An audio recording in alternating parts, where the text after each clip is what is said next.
Hello, it's Khizr. Thank you for tuning in to the fourth episode of the Khizr Studio Podcast. Just to give a bit of a background to my guest for this episode, Howard Evans was my tutor throughout my time at university, from my undergrad through to my postgrad. He runs the pioneering architecture and dual architecture course at the University of Sheffield, as well as being a director at CE+CA.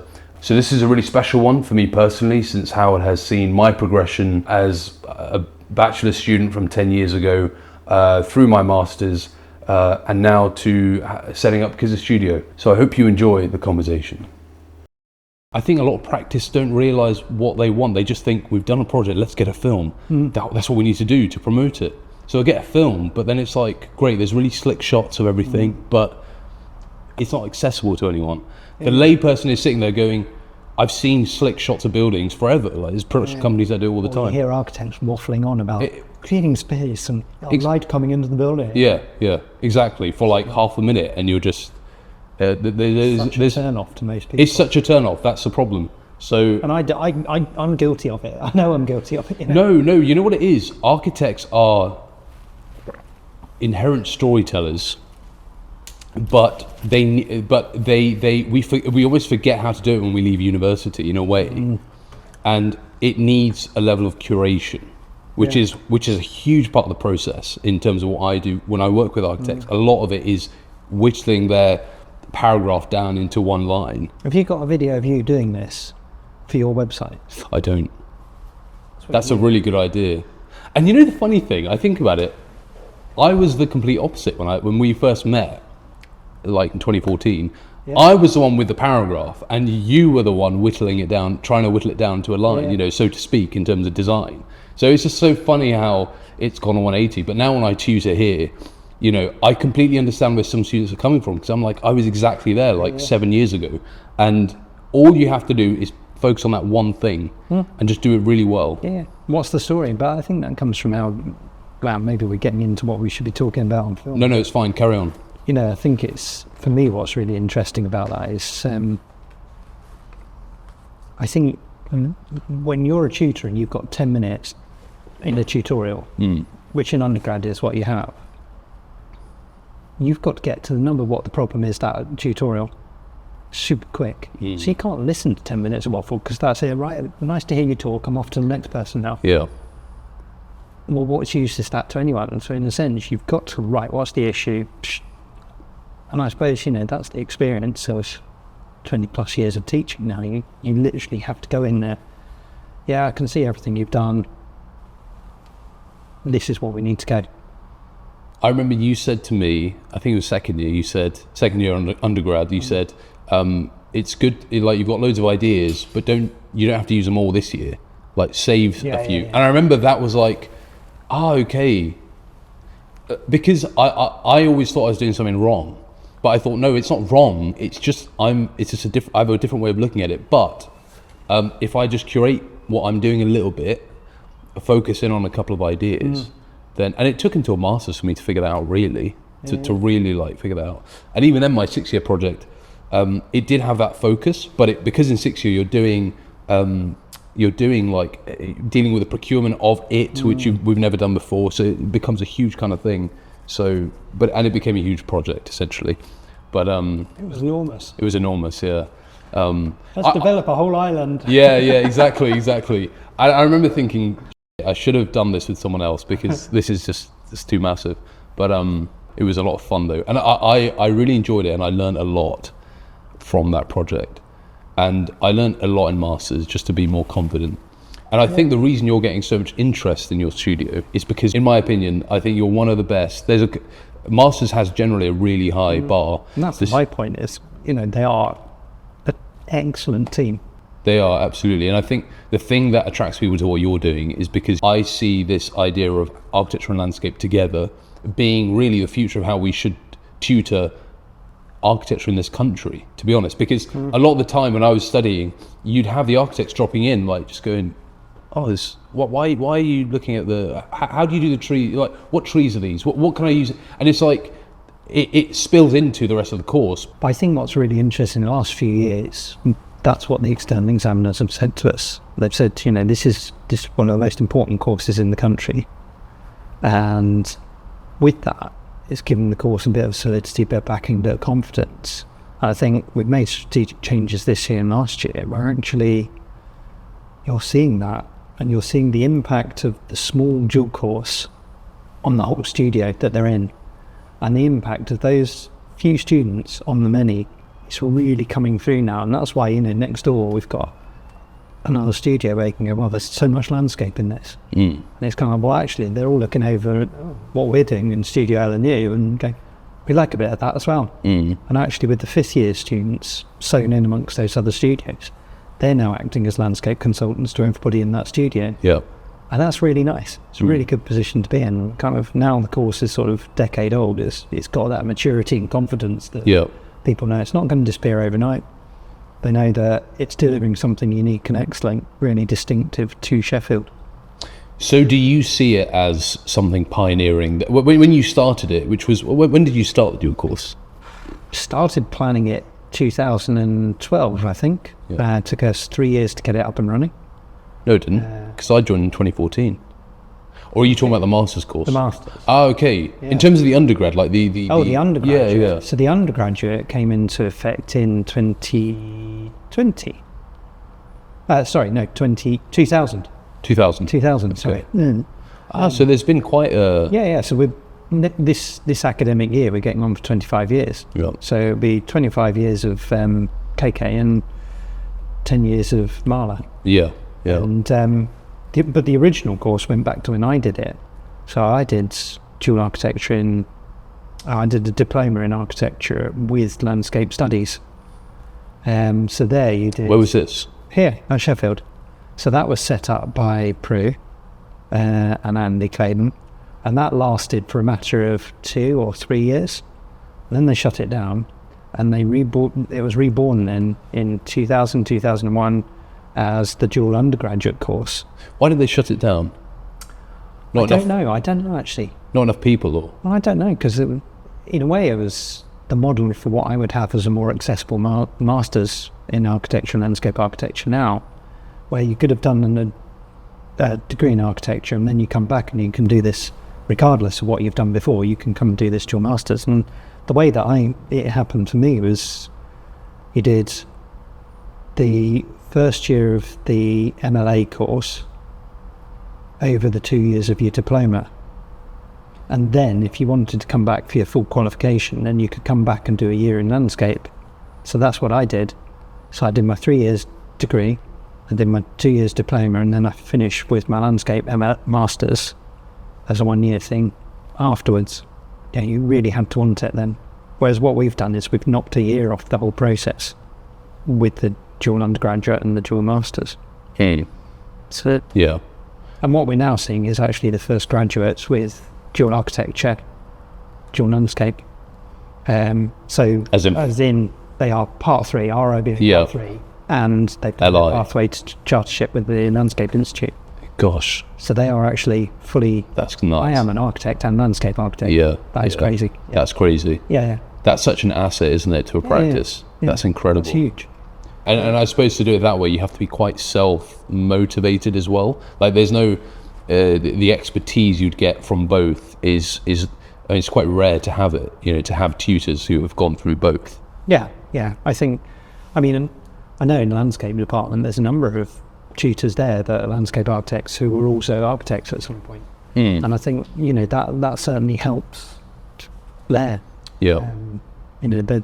There's that kind of knowledge of what the built environment does, but it's being taught from the landscape point of view.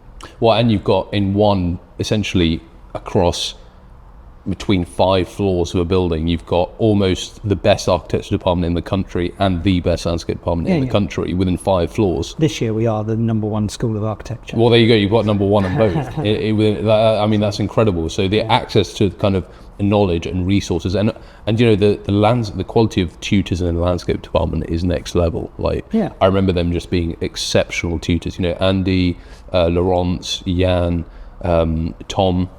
No, there's some hugely passionate people there, and I think as we move into the next phase of this as a department, we're merging this year, so it'll be the School of Architecture and Landscape Architecture. I think that's only going to afford more opportunities for more people to benefit from our kind of jointness. And I think that's kind of, I see it as an exciting moment. I think, there's disappointment that it's happening because it's sort of a threat to the last independent landscape school of architecture in the country. I think, we've got to a point with the School of Architecture where it's in a superb place. It's always been a strong school, but actually this year to get #1 School of Architecture in the country.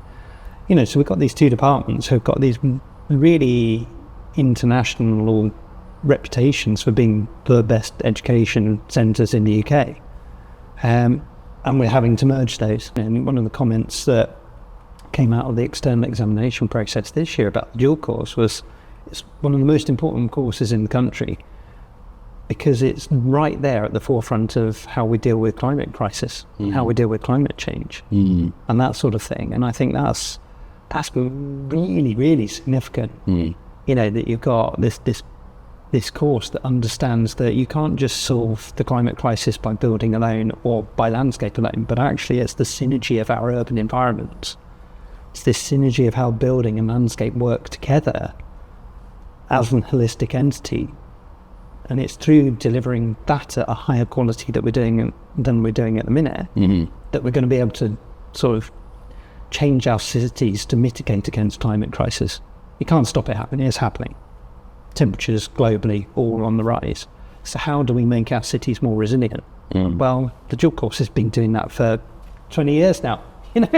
It's been talking about that kind of that kind of linking together the benefit of both aspects of what we do.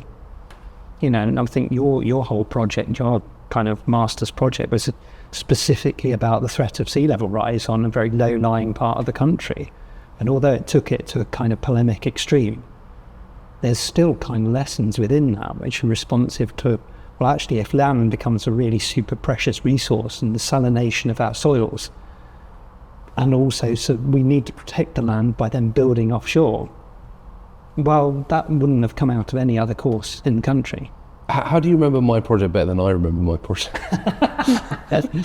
Was it that shocking? That traumatic. Yeah, traumatic. Yeah. No, I to be fair, I remember most projects that come across my desk, and but that's because I think we end up with this sort of really passionate dialogue between us, or I'm always passionate about it.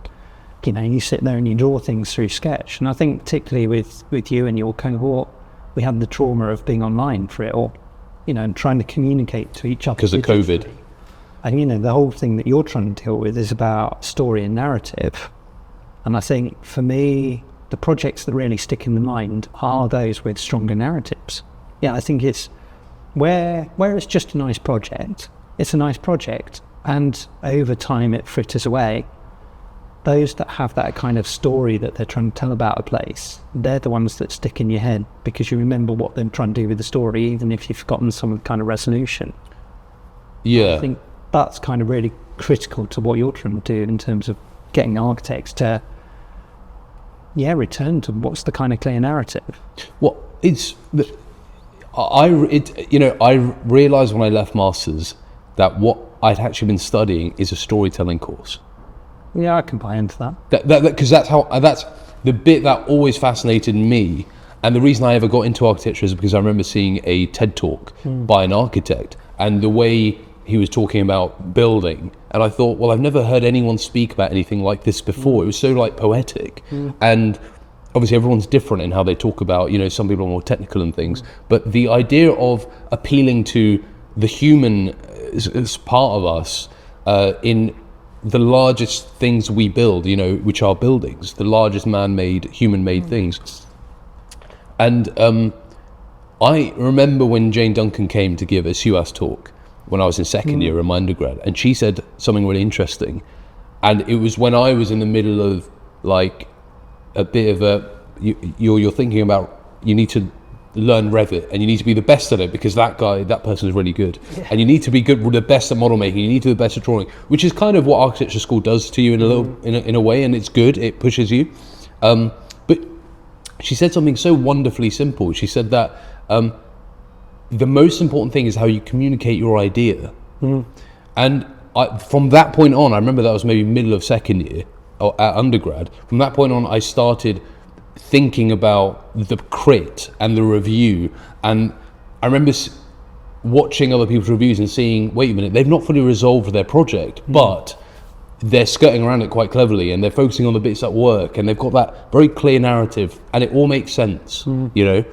And even if it's more incomplete than some other projects, it's much more engaging because they've got a story behind it. So I became really interested in story, and third year, the 2 projects that I did were much more narrative based, and then masters, obviously, things became very narrative based. And then when I set up the studio 6 months after leaving masters, it almost became very natural because I had been working in storytelling for the past 5 years. That had been the thing that interested me.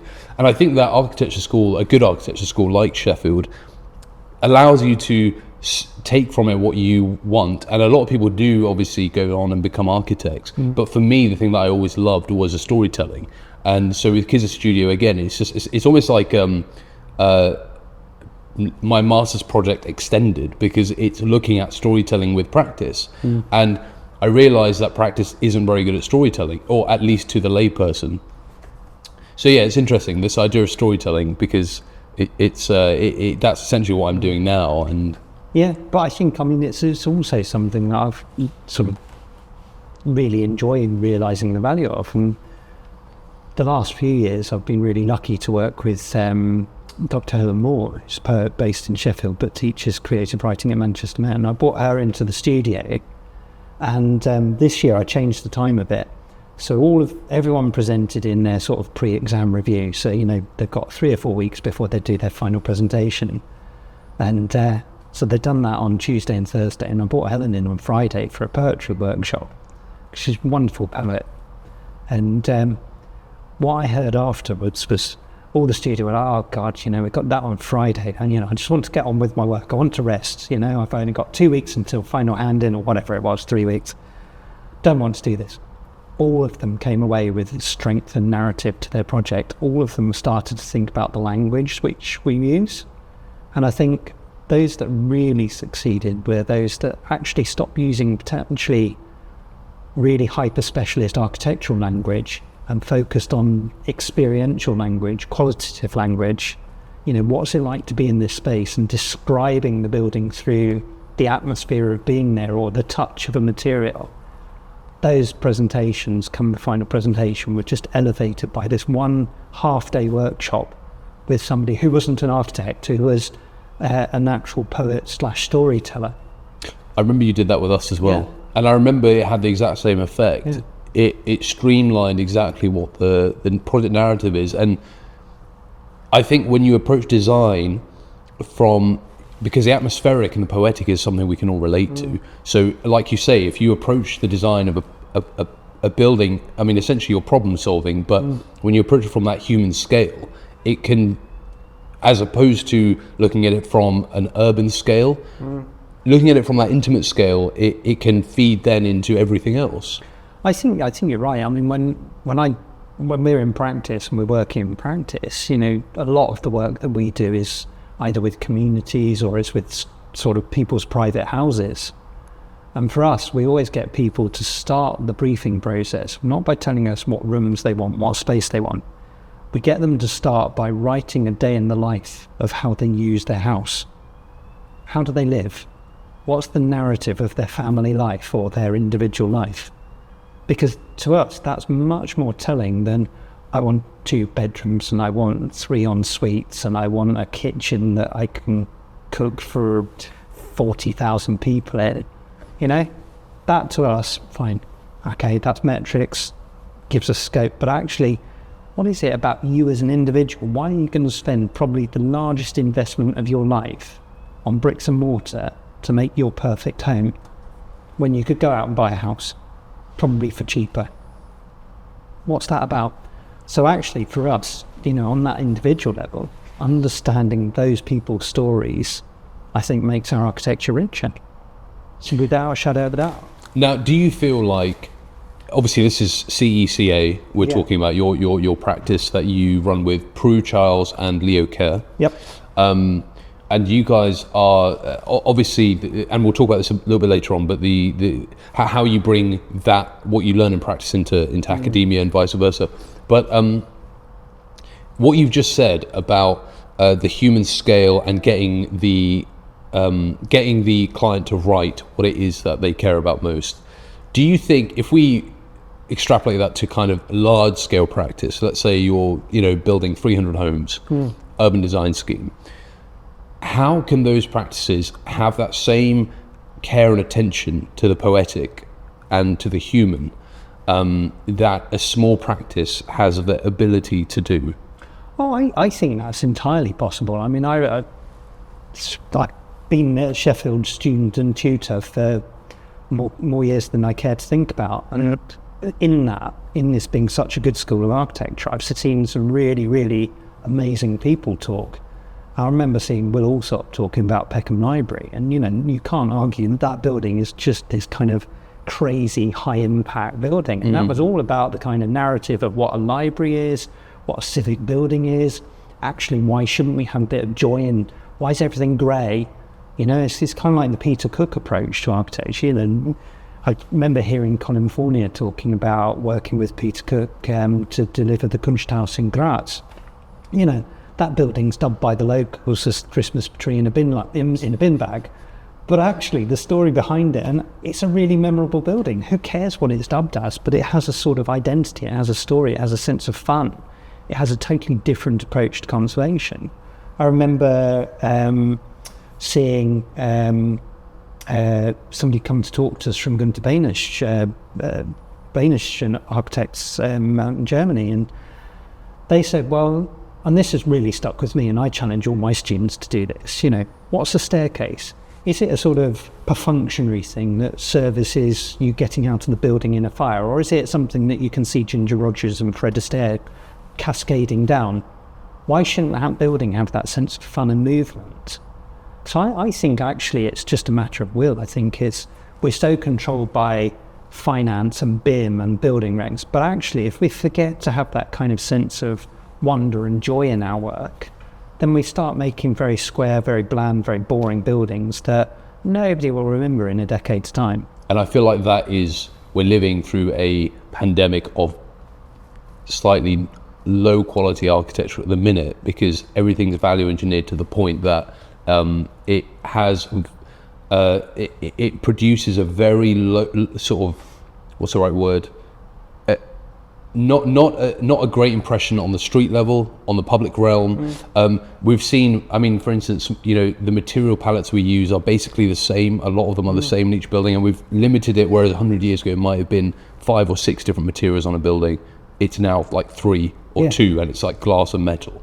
Brick cladding. But it's only a facade. It's 15 mil thick, set on a metal rack, because that's how you deal with your fire. No, I totally agree. But that's why we need to challenge these things. I think it was it Peter Cook a couple of years ago said, all these Biscuit boys, designing basically buildings with brick that looked like it came from a kind of biscuit box. It was that shades of brown, really tedious. And it comes back to that kind of Alsop point of, why shouldn't we have colour? Why are we so afraid? Nothing Cook as well. Why are we afraid of colour? So how do we bring back the fun, like in a way that it just seems that currently the procurement process in this country is so it's so geared towards what makes the most money for a developer. How do we switch priorities to the point where that's still very important, but we make places more human again? I think when we've worked across scales, the kind of common things between our smallest thing and our biggest thing is actually cleverness with stuff that doesn't cost. We quite often have to work in a northern kind of economic environment, but with pictures that people have bought from a kind of southern London-centric magazine culture. So we have to make the proverbial silk purse out of a sow's ear practicing in Yorkshire. So you become very used to some of those typical architectural leitmotifs, such as, playing with light. Light can totally change space, and it's free. I think a good plan, there's no excuse for a bad plan. And if you can actually sort of think more carefully about the plan of building, you can think about how people are going to move through it. Well, actually, through that, you can save money through good economics. You can make the space instantly more joyous. I think one thing that we're really concerned with in the practice is there's a lack of literacy about historical theory-based architecture. I think that's something that's really, we're so challenged, you're right, we're so challenged by change in economics and change in regulatory frameworks at the minute. And we've really struggled with that as practice over the last few years. It's like, we've had to say, stop, come on, why are we bothering to practice? This isn't fun. How can we get back to that sense of play and joy? And it's working out where are the lessons in history that we can take from old buildings, old times of challenge, and put them into new buildings. I kind of don't think there's an excuse about the economic argument. I think if you look at the parallels economically of where we are now versus post-war Britain, some of the best buildings in the country happened in that kind of 1950s period. It's through this period of great austerity. But it was actually, people said, no, we've got an ambition to do something. There was a civic pride. There was a pride in housing, providing the basic needs of people. You can't tell me that we're living in a worse economic climate now than we were in post-war Britain. So I just think that actually we need a shift. We need a kind of change in how we see the importance and the longevity of our civic buildings. And I think that's fundamental to how we drive forward change. And do you think, and it's interesting, we're almost coming full circle a little bit, but that idea of changing mindsets, do you think that, so do you think that us, as as architects, as an industry, being able to communicate, because I see, in my work with practice, I see the will is there. The will is definitely there. It's just that architects are as kind of a small piece in that process, and what we care almost doesn't matter. We it's unfortunate, but this huge financial sort of momentum that takes precedent over what we think makes good design or fun design. So do you think, looking at how we can communicate our will, our desires to non-architectural audiences, to the public, which is obviously what I'm very interested in, but do you think that is one way? I mean, how do you see it? Like, how do you see that change happening? Do you see that shift in mind happening through us being able to actually communicate to people and not use this kind of hyper academic language that we sometimes like to use, but actually just humanizing our language, humanizing our architecture? I mean, architects are just, people take the mickey quite rightly out of architects because they're just talking about, this space or that light or whatever it is, and you're just like, what are you talking about? It's just, I think it's, that instantly turns people off. It's like, why should we care about architects and architects? You all get paid too much and you all drive around in flash cars and you live in flash houses and you all dress in black. Well, there's the stereotypical architect. Well, actually, I don't know anyone that lives in a great house I know lots of people that live in lovely places, but actually they've had to work really hard to make those places lovely.